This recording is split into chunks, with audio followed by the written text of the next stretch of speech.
राधे राधे। हरे कृष्णा दोस्तों, आइए सुनते हैं। आज भी आपको ठाकुर जी के एक भक्त का प्रेरक प्रसंग सुनाते हैं। मुझे लगता है कि आपको हर अध्याय से पहले इस तरह की कथाओं का सुनना बहुत पसंद है। तो चलिए, आपके दिन को और भी भक्तिमय बनाने के लिए आपको भगवान के ही एक ऐसे भक्त का प्रसंग सुनाते हैं जिसे सुनकर आपके मन में कान्हा जी के प्रति भक्ति और बढ़ जाएगी। उड़ीसा के एक गांव में बंधु मोहंती नाम के एक व्यक्ति रहा करते थे। बहुत ही गरीब थे, केवल भिक्षा मांगकर अपना और अपने परिवार का पोषण करते थे। वे नित्य सत्संग के लिए जाया करते थे और इससे उनके मन में संकल्प बना कि जीवन का एकमात्र उद्देश्य है भगवत प्राप्ति करना। इसलिए ये भिक्षा को भी ज़्यादा महत्व नहीं देते थे। बस पेट भरने भर के लिए 2-4 घरों से भिक्षा का प्रयास करते। अगर नहीं मिलती तो उपवास भी कर लेते, लेकिन एकांत में खूब नाम कीर्तन करते। उन्होंने अपनी पत्नी को भी जीवन का परम लाभ समझाते हुए अपने साथ नाम कीर्तन करने को कहा। अब दोनों पति साथ में भजन करने लगे। बंधु के हृदय में विकलता आने लगी कि अब तो मुझे भगवान जरूर मिलेंगे। अब उन्हें किसी परिवार, मित्र, संबंधी आदि से मिलना भी अच्छा नहीं लग रहा था। उनकी हालत तो बहुत ही दयनीय थी।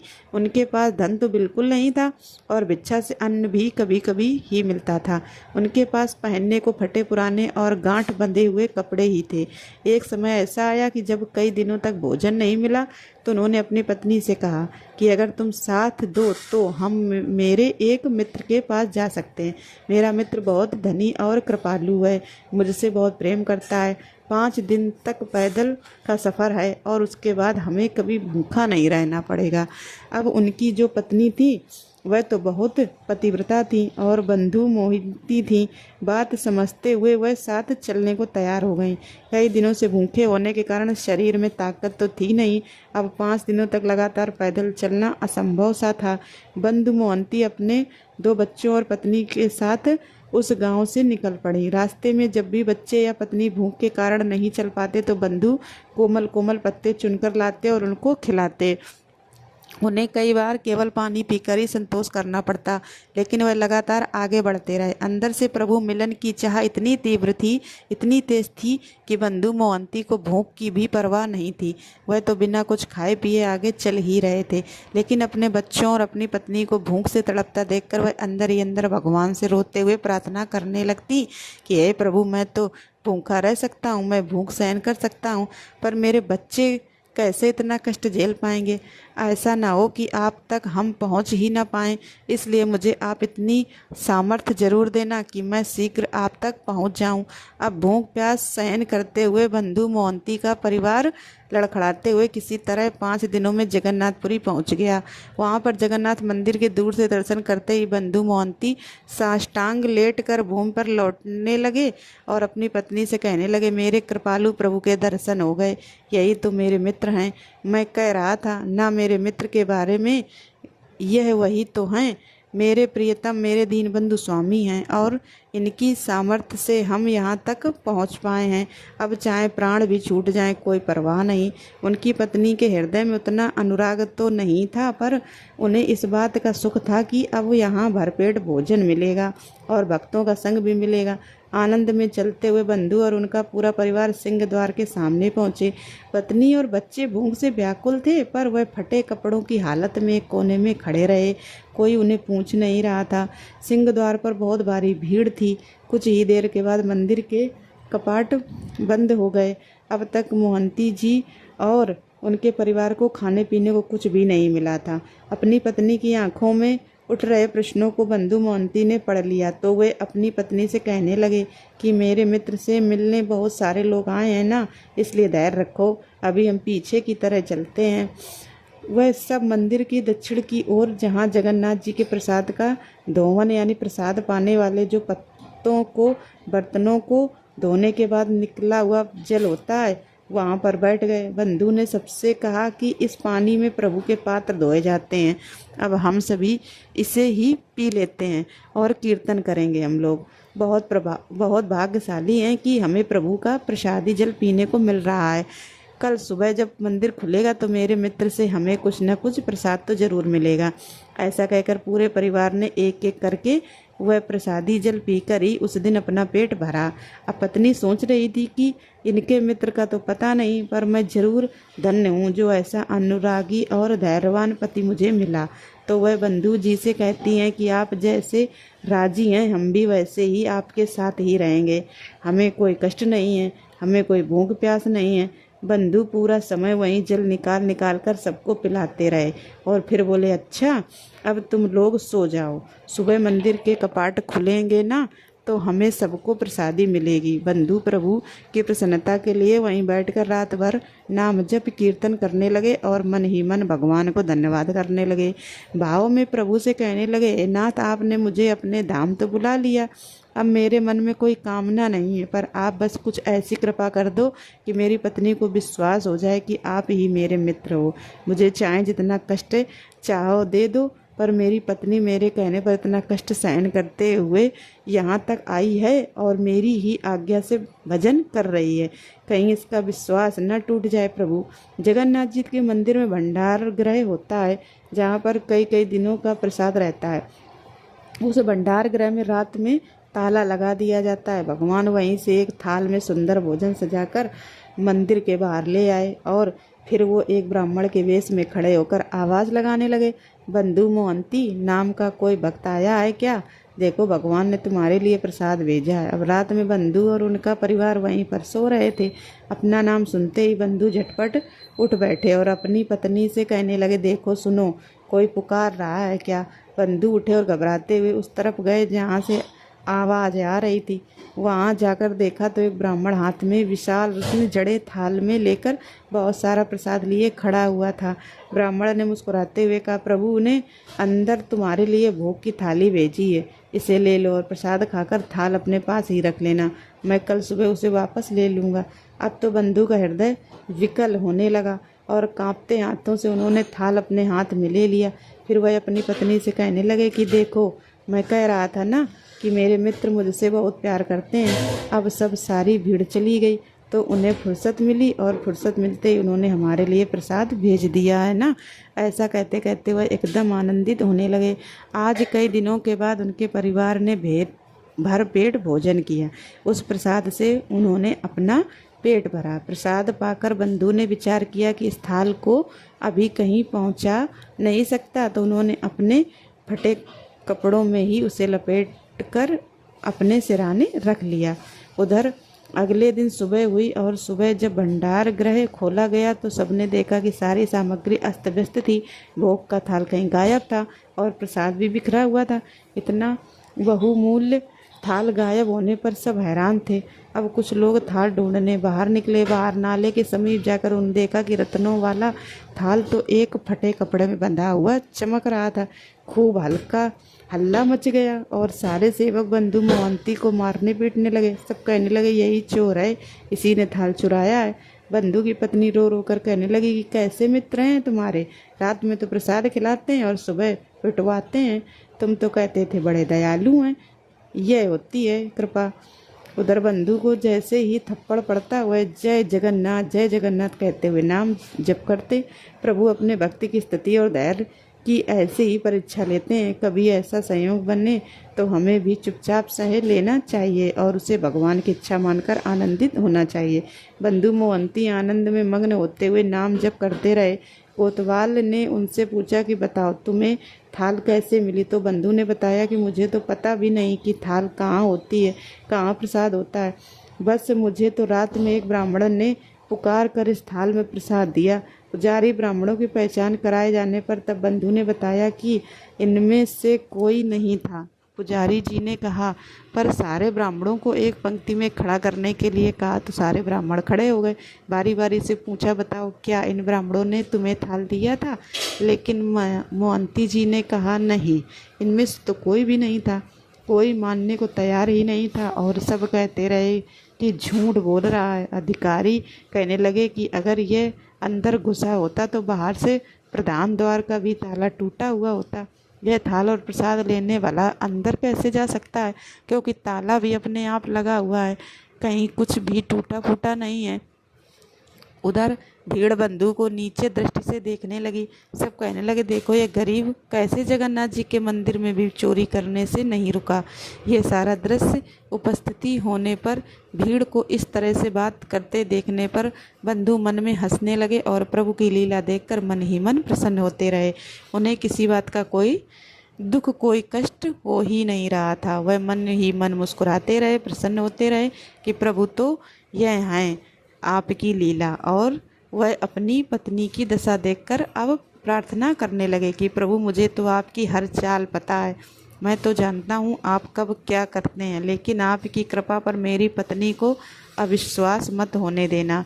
वह सोच रही है कि आप कुछ नहीं हैं। पूरे ही राजा इधर प्रताप रुद्र गहन निद्रा में थे। प्रभु उनके सपने में आए और दर्शन देकर कहने लगे, तुम यहाँ चैन से सो रहे हो, बाहर मेरे भक्त को चोर कहकर दुख पहुँचाया जा रहा है। तुम्हारे कर्मचारी मेरे भक्त की पूजा न करके उसे गालियाँ दे रहे हैं, उसे मारपीट रहे हैं। मैंने रात में स्वयं उसे अपने भोग के थाल में प्रसाद दिया था। वह मेरा प्रेमी और मेरा परम भक्त है। जाओ, जल्दी जाओ और उसे क्षमा मांगो। तुम्हारे राज्य में यदि ऐसे भक्त का अपमान हुआ तो मैं तुम्हें दंड दूंगा। अब प्रभु की भी विचित्र लीला है। एक तरफ भक्त को खुद पिटवा रहे हैं और दूसरी तरफ दूसरे राजा से उसकी पूजा करने को कह रहे हैं। अब भगवान राजा को आज्ञा करते हुए कहने लगे, मेरा आदेश है कि आज से मेरे मंदिर के संपूर्ण हिसाब किताब का अधिकारी वही होगा। उसके दस्तक से ही पूरे मंदिर की व्यवस्था चलेगी। ऐसा कहकर भगवान अंतर्दय हो गए। राजा तुरंत मंदिर की ओर भागे। वहां पहुंचते ही उन्होंने बंधु मोहंती को साष्टांग प्रणाम किया, जिन्हें भीड़ घेरे खड़ी थी, तो उन्हें हृदय से लगाकर उनसे सच्चे मन से क्षमा मांगी।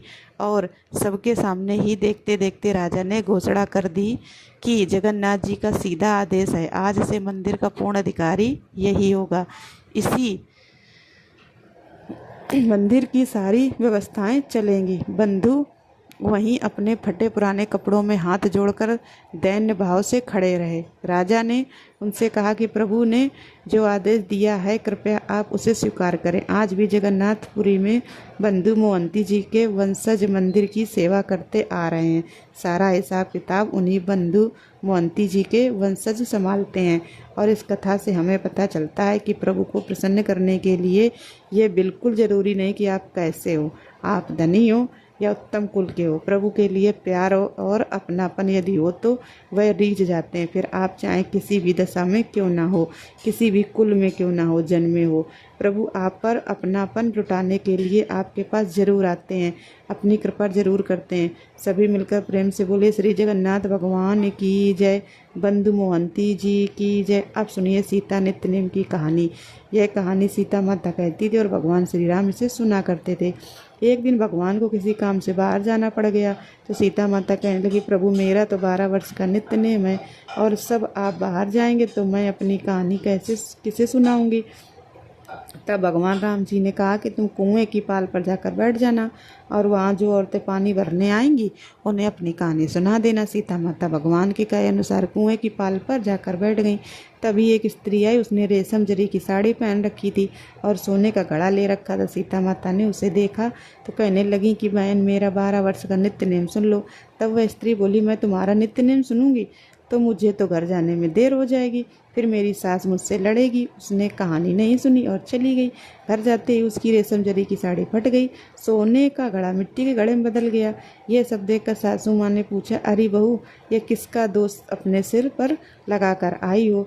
तब बहू ने कहा कि माँ जी कुएं पर एक औरत बैठी थी, उसने कहानी सुनने के लिए कहा लेकिन मैंने नहीं सुनी, जिसका यह फल मुझे मिला है। अब बहू की बात सुनकर अगले दिन वही साड़ी और घड़ा लेकर सास कुएं की पाल पर गई। सास को वहीं पर सीता माता बैठी मिली तो सीता माता ने उससे भी कहा कि बहन मेरी कहानी सुन लीजिए। सास बोली कि एक बार छोड़, मैं तो 4 बार कहानी सुन लूँगी। तब सीता माता ने कहना शुरू किया, राम आए लक्ष्मण आए, देश के पुजारी आए, नित्य नेम का नेम लाए और आओ राम, बैठो राम, तपी रसोई जीमो राम, माखन मिश्री खाओ राम, दूध बतासा पियो राम, सूत के पल का मोठो राम, साल दुसाला पोठो राम, साल दुसाला ओढ़ो राम। जब बोलूं जब राम ही राम, राम सवारे सबके काम, खाली घर भंडार भरेंगे सबका बेड़ा पार करेंगे। श्री राम जय जय राम। सास बोली कि बहन कहानी तो बहुत अच्छी लगी। कहानी सुनकर सास घर गई चली गई और उसकी वह साड़ी फिर से रेशम जरी की बन गई और मिट्टी का घड़ा भी सोने के घड़े में बदल गया। यह सब देखकर बहू बोली, माँ जी आपने ये सब कैसे किया? सास ने कहा, बहू तू तो दोष लगा के आई थी और मैं दोष उतार कर अब आ रही हूँ।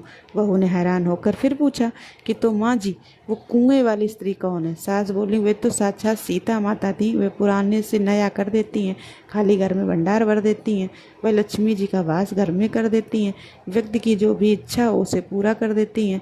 तब बहू बोली, माँ जी फिर तो ऐसी कहानी मुझे भी सुना दीजिए। सास बोली कि ठीक है तुम भी सुनो। फिर सास ने कहानी शुरू की। राम आए लक्ष्मण आए, देश के पुजारी आए, नित्य नेम का नेम लाए। आओ राम बैठो राम, तपी रसोई जी मो राम, माखन मिश्री खाओ राम, दूध बतासा पियो राम, सूत के पल का मोठो राम, साल दुसाला पोठो राम, साल दुसाला ओढ़ो राम, जब बोलूं जब राम ही राम। राम सवारे सबके काम, खाली घर भंडार भरेंगे सबका बेड़ा पार करें। श्री राम जय जय राम। कहानी सुनकर बहू बोली, माँ जी कहानी तो बहुत अच्छी है। सास ने कहा, ठीक है अब तो हम इस कहानी को रोज़ कहा करेंगे। अब सास बहू रोज़ सवेरे उठती, नहाती धोती और पूजा करने के बाद नित्य नेम की सीता माता की कहानी कहती। एक दिन उनके यहाँ पड़ोस की एक औरत आई और बोली, बहन जरा सी आँच तो दे देना। तो वो बोली कि आँच तो अभी तक हमने जलाई ही नहीं। पड़ोसन ने पूछा, तो फिर तुम सुबह 4 बजे से उठकर क्या कर रही हो? उन्होंने बताया कि सुबह उठकर हम तो पहले पूजा करते हैं, फिर सीता माता की नित्य नेम की कहानी कहते हैं। पड़ोसन ने उनकी बात सुनकर फिर पूछा कि सीता माता की कहानी कहने से तुम्हें क्या मिला? तब वो बोली कि इनकी कहानी कहने से घर में भंडार भर जाते हैं, सारे काम सिद्ध हो जाते हैं, मन की इच्छा भी पूरी होती है। पड़ोसन बोली कि बहन फिर तो ऐसी कहानी मुझे भी सुना दो। वह बोली, ठीक है तो फिर तुम भी ये कहानी सुन लो। राम आए लक्ष्मण आए, देश के पुजारी आए, नित्य नेम का नेम लाए। आओ राम बैठो राम, तपी रसोई जी मो राम, माखन मिश्री खाओ राम, दूध बतासा पियो राम, सूत के पल का मोठो राम, साल दुसाला पोठो राम, साल दुसाला ओढ़ो राम। जब बोलूं जब राम ही राम, राम सवारे सबके काम, खाली घर भंडार भरेंगे सबका बेड़ा पार करेंगे। श्री राम जय जय राम। सारी कहानी सुनने के बाद पड़ोसन कहने लगी, बहन कहानी तो मुझे बहुत अच्छी लगी। अब वह पड़ोसन भी नित्य नेम सीता माता की कहानी कहने लगी। कहानी कहने से सीता माता ने पड़ोसन के भी भंडार भर दिए। अब तो पूरे मोहल्ले में नित्य नेम की कथा चल पड़ी और हर किसी की मनोकामना सीता माता की कृपा से पूरी होने लगी। हे सीता माता, हे जानकी माता, जैसे आपने उनके भंडार भरे वैसे ही हम सबके भी भरना। कहानी कहने वाले के, सुनने वाले के और हुंकार भरने वाले के भी। सभी प्रेम से बोलिए सीता माता की जय। अब सुनिए आज का महात्म्य। महादेव जी का यह वचन सुनकर भगवान श्री कृष्ण हंसे और उन योगी गुरुदेव महाजी से इस प्रकार सर्व सुखदायक सत्य वचन बोले। भगवान ने कहा, सर्वज्ञो मैं श्रेष्ठ सर्वेश्वर शिव, आप पूरे 100 करोड़ कल्पों तक निरंतर दिन रात मेरी सेवा करो। सुरेश्वर, आप तपस्वी जनों, सिद्धों, योगियों, ज्ञानियों, वैष्णवों तथा देवताओं में सबसे श्रेष्ठ हो। शंभु, आप अमृतत्व लाभ करो और महान मृत्युंजय हो जाओ। मेरे वर से आपको सब प्रकार की सिद्धियां, वेदों का ज्ञान और सर्वज्ञता प्राप्त होगी। वत्स, आप लीला पूर्वक असंख्य ब्रह्माओं का पतन देखोगे। शिव, आज से आप ज्ञान, तेज, अवस्था, पराक्रम, यश और तेज से मेरे समान हो जाओ। आप मेरे लिए प्राणों से भी अधिक प्रिय हो। आपसे बढ़कर मेरा कोई प्रिय भक्त नहीं है। शिव, आपसे बढ़कर अत्यंत प्रेम मेरे लिए दूसरा कोई नहीं। आप मेरी आत्मा से बढ़कर हो। जो पापिष्ट, अज्ञानी और चेतनाहीन मनुष्य आपकी निंदा करते हैं, वे तब तक कालसूत्र नरक में पकाए जाते हैं जब तक चंद्रमा और सूर्य की सत्ता रहती है। शिव, आप 100 कोटि कल्पों के पश्चात शिवा को ग्रहण करोगे। मेरा वचन सभी व्यर्थ नहीं होता, मेरा वचन कभी व्यर्थ नहीं होता। आपको इसका पालन करना चाहिए। आप मेरे और अपने वचन का भी पालन करो। शंभु, आप दुर्गा को ग्रहण करके दिव्य सहस्त्र वर्षों तक भगवान सुख एवं श्रृंगार रस का आस्वादन करोगे, इसमें संशय नहीं है। आप केवल तपस्वी नहीं हो बल्कि मेरे समान ही महान ईश्वर हो। जो इस स्वेच्छा में ईश्वर हैं वह समय अनुसार गही तपस्वी और योगी हुआ ही करता है। शिव दार संयोग अर्थात पत्नी परिग्रह में आपने जो दुख बताया है उसके विषय में मैं यह कहना चाहता हूँ कि उल्टा स्त्री ही स्वामी को दुख देती है, पतिव्रता नहीं। जो महान कुल में उत्पन्न हुई है, कुलीन एवं कुल मर्यादा का पालन करने वाली है, वह उसी तरह पति का पालन करती है। जैसे माता उत्तम पुत्र का पति पतित हो या अपतित, दरिद्र हो या धनवान, कुलवती स्त्री के लिए तो वही बंधु, आश्रय और देवता है जो नीच कुल में उत्पन्न हुए हैं, जिनमें माता पिता के बुरे शील, स्वभाव और आचरण का सम्मिश्रण हुआ है, तथा जो पर पुरुषों के उपभोग में आने वाली हैं। अवश्य वे ही स्त्रियां सदा पति की निंदा करती हैं। जो पति को हम दोनों से भी बढ़कर देखती और समझती हैं, वह सती साध्वी स्त्री गोलोक में अपने स्वामी के साथ कोटि कल्पों तक आनंद भोगती हैं। शिव, यह वैष्णवी प्रकृति शिव प्रिया होकर तुम्हारे लिए कल्याणमयी होगी। अतः मेरी आज्ञा से लोक कल्याण के निमित्त उस साध्वी को पत्नी रूप से ग्रहण करो। इसके बाद भगवान श्री कृष्ण ने शिवलिंग के स्थापन और पूजन का महान फल बतलाते हुए कहा, जो महादेव महादेव और महादेव का उच्चारण करता है उसके पीछे मैं उस नाम श्रवण के लोभ से अत्यंत भयभीत की भांति जाता हूँ। जो मनुष्य शिव शब्द का उच्चारण करके प्राणों का परित्याग करता है वह कोटि जन्मों के उपार्जित पाप से मुक्त होकर मोक्ष प्राप्त कर लेता है। शिव शब्द कल्याण का वाचक है और कल्याण शब्द मुक्ति का। शिव के उच्चारण से मोक्ष या कल्याण की प्राप्ति होती है, इसलिए महादेव जी को शिव कहा गया है। शूल्यधारी महादेव जी से ऐसा कहकर भगवान श्री कृष्ण ने उन्हें कल्प वृक्ष मंत्र और मृत्युंजय तत्व ज्ञान दिया। इसके बाद वे सिंह वाहिनी दुर्गा जी से बोले। श्री भगवान ने कहा, वत्से, इस समय आप गोलोक में मेरे पास रहो, फिर समय आने पर कल्याण के आश्रयभूत मंगलदाता शिव को पति रूप में प्राप्त करोगी। सुमुखी संपूर्ण देवताओं के तेजा पुंज से प्रकट हो, समस्त दैत्यों का संहार करके तुम सबके द्वारा पूजित होगी। इसके बाद कल्प विशेष में सतयुग आने पर आप दक्ष कन्या सती होगी और शिव जी की सुशीला गृहिणी बनोगी। फिर यज्ञ में अपने स्वामी की निंदा सुनकर शरीर का त्याग कर दोगी और फिर हिमवान की पत्नी मैना के गर्भ से जन्म लेकर पार्वती नाम से विख्यात होगी। उस समय सहस्त्र दिव्य वर्षों तक आप शिव जी के साथ विहार करोगी। इसके पश्चात आप सर्वदा के लिए पति के साथ पूर्णता अभिन्नता प्राप्त कर लोगी। सुरेश्वरी, प्रतिवर्ष प्रशस्त समय में समस्त लोकों में आपकी शरदकालिक पूजा होगी। गांव और नगरों में आप ग्राम देवता के रूप में पूजित होगी तथा विभिन्न स्थानों में आपके पृथक पृथक मनोहर नाम होंगे। मेरी आज्ञा से शिव रचित नाना प्रकार के तंत्रों द्वारा तुम्हारी पूजा की जाएगी। मैं तुम्हारे लिए स्तोत्र और कवच का विधान करूँगा। आपके सेवक ही महान और सिद्ध होंगे तथा धर्म, अर्थ, काम और मोक्ष रूप कल के भागी होंगे। माता पुण्य क्षेत्र भारतवर्ष में जो आपकी सेवा पूजा करेंगे उनके यश, कीर्त, धर्म और ऐश्वर्य की वृद्धि होगी। प्रकृति अर्थात देवी दुर्गा में से ऐसा कहकर भगवान ने उन्हें काम बीज क्लिंग सहित एकादक्षा मंत्र का उपदेश दिया, जो परम उत्तम मंत्र राज कहा गया है। फिर विधि पूर्वक ध्यान का उपदेश दिया तथा भक्तों का अनुग्रह करने के लिए श्रृंग, हिंग तथा क्लिंग बीज सहित दशाक्षर मंत्र का उपदेश दिया। साथ ही सृष्टि के लिए उपयोगी शक्ति और मनोवांछित वस्तु प्रदान करने वाली संपूर्ण सिद्धि देकर भगवान ने प्रकृति को उत्कृष्ट तत्व ज्ञान भी प्रदान किया। इस तरह उन्हें त्रयोदशा मंत्र देकर जगदीश्वर श्री कृष्ण ने शिव जी को भी स्तोत्र और कवच दिया। ब्राह्मण पर धर्म को भी वही मंत्र और वही सिद्धि एवं ज्ञान देकर कामदेव, अग्नि और वायु को भी मंत्र आदि का उपदेश दिया। इसी प्रकार कुबेर आदि को मंत्र आदि का उत्तम उपदेश देकर विधाता के भी विधाता भगवान श्री कृष्ण सृष्टि के लिए ब्रह्मा जी से इस प्रकार बोले, महाभाग विधेय, आप सहस्त्र दिव्य वर्षों तक मेरी प्रसन्नता के लिए तप करके नाना प्रकार की उत्तम सृष्टि करो। ऐसा कहकर श्री कृष्ण ने ब्रह्मा जी को एक मनोरम माला दी। फिर गोप गोपियों के साथ वे नित्य नूतन दिव्य वृंदावन धाम में चले गए। अब सुनिए श्री सूर्य चालीसा पाठ और आरती। श्री रवि हरत हो घोर तम अगणित किरण पशारी। वंदन करु तब चरणन में अर्घ देव जलधारी। सकल सृष्टि के स्वामी हो सचराचर के नाथ। निस्दिन होत तुमसे ही होबत संध्या प्रभात। जय भगवान शूर तमुहारी, जय खगेश दिन कर शुभकारी। तुम हो सृष्टि के नेत्र स्वरूपा, त्रिगुणधारी त्रिगवेद स्वरूपा। तुम ही कर्ता पालक संगारक, भुवन चतुर्दश के संचालक। सुंदर बदन चतुर्भुजधारी, रश्मि रथ तुम गगन बिहारी। चक्र शंख अरु श्वेत कमलधर, वर मुद्रा सोहत चोटे कर। शीस मुकुट कुंडल मलमाला, चारुत तिलक तव भाल विशाला। सप्त अश्वरथ अति द्रुतगामी, अरुण साथी गति अविरामी। रक्त वरुण आभूषण धारक, अति प्रिय तो हे लाल पदार्थ। सर्वात्मा कहे तुम्हें ऋग्वेदा, मित्र कहे तुमको सब वेदा। पंचदेवों में देव पूजे जाते, मन वांछित फल ना साधक पाते। द्वादश नाम जाप उद्धारक, रोग शोक अरु कष्ट निवारक। माँ कुंती तब ध्यान लगायो, दानवीर सूत कर्ण सो पायो।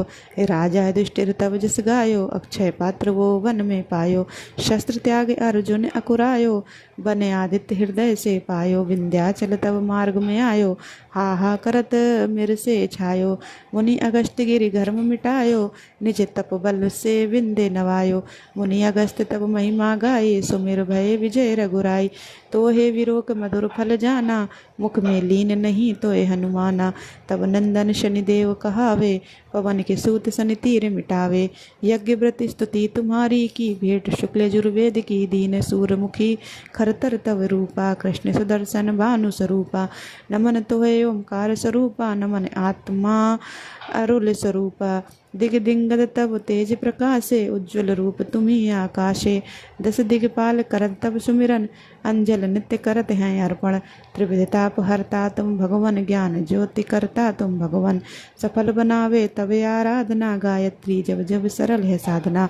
संध्या त्रिकाल करते जो कोई, पावे कृपा सदा तब ही। चित्त शांति सूर्य अष्टक देवा, व्याधि अपाधि सब हर ही लेवा।